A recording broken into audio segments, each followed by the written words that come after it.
Now, with the Acolyte Episode 3, I have to say this, when you take away all the DEI agenda elements by Disney, it's even a very bad episode on its own.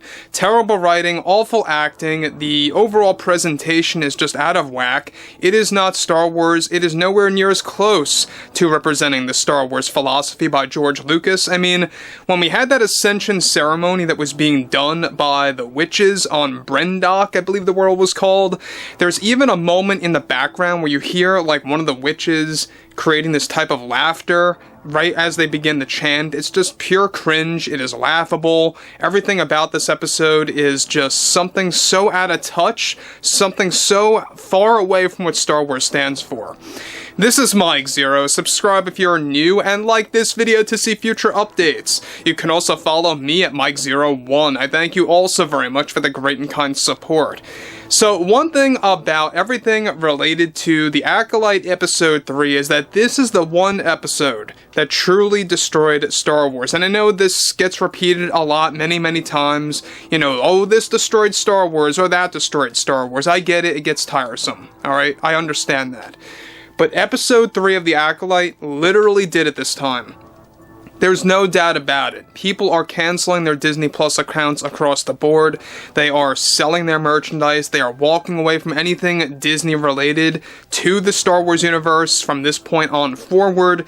There's a lot of people that even came back to me saying that they're even giving up on Andor Season 2 and other productions that are still slated for 2025 and 2026. But I digress. Now, getting into all of this is that we know that there's a lot of things going on with the Acolyte Episode 3 and its impact on those like Leslye Headland, Kathleen Kennedy, and actress Amandla Stenberg. Alright, so let's get into all of this. Now, with the Acolyte Episode 3 already officially the worst episode of all the Disney Star Wars shows, one major development now has to do with actress Amandla Stenberg attacking the fans yet again in the wake of the Acolyte Episode 3 Backlash, as the media also does damage control for the series. Amandla delivered the following in the wake of the Episode 3 Backlash. I'm one who will defend the LGBTQ community and the non-binary community as well, and standing by Leslye has been the honor of a lifetime to perform in the Acolyte. I think fans are blowing things out of proportion again with what Leslye did with Episode 3, claiming that there is some kind of agenda when there is not. This is obviously just a narrative coming from the other side of the fan base that remain to be toxic males, that just can't accept that this is a woman's show and one that represents the LGBTQ community properly that has been long overdue. I may have not been in Episode 3, but I got to know Jodie Turner-Smith very well, amazing actress, and she and I both agree that the patriarchy was always a thing in Star Wars that was just too dominant in the storyline with George's films. I may not know much about Star Wars, but I know a hell of a ton about the fan base, and they are by far the most complex community to work with in this industry to please. Now guys, let me just say one thing about Amandla and Jodie Turner-Smith before I move on. These are two actresses, if you even want to call them that at this point, that really just keep using the word patriarchy this, patriarchy that. You guys may recall at Star Wars Celebration last year, when she was talking about the Acolyte, Jodie Turner is like, oh, Star Wars has always been about the patriarchy.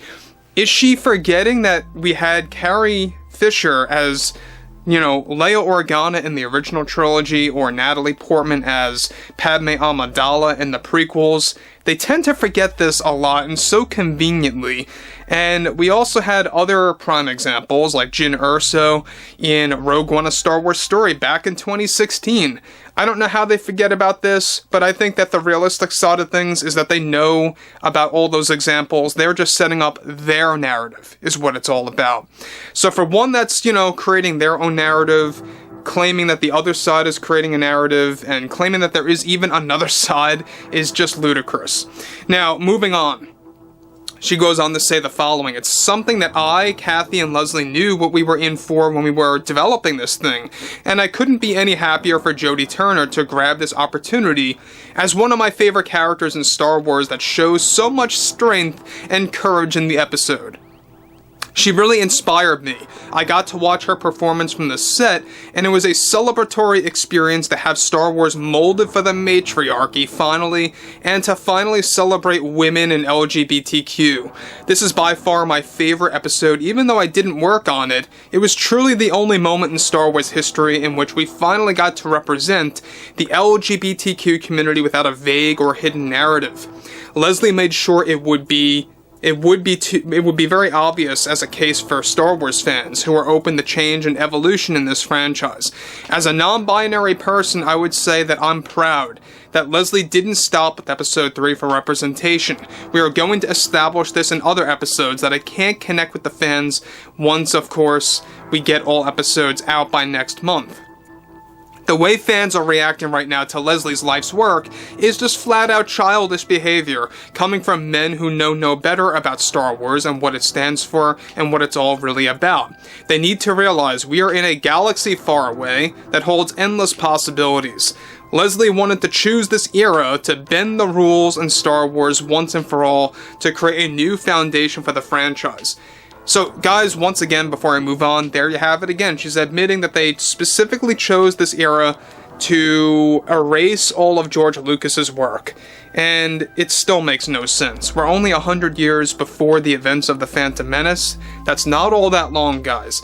For them to literally, rewrite a lot of rules of Star Wars and, a lot of things that were cemented in the lore, it is lore-breaking. Make no mistake, the Acolyte episode 3 is not only lore-breaking, but it also makes other characters less special.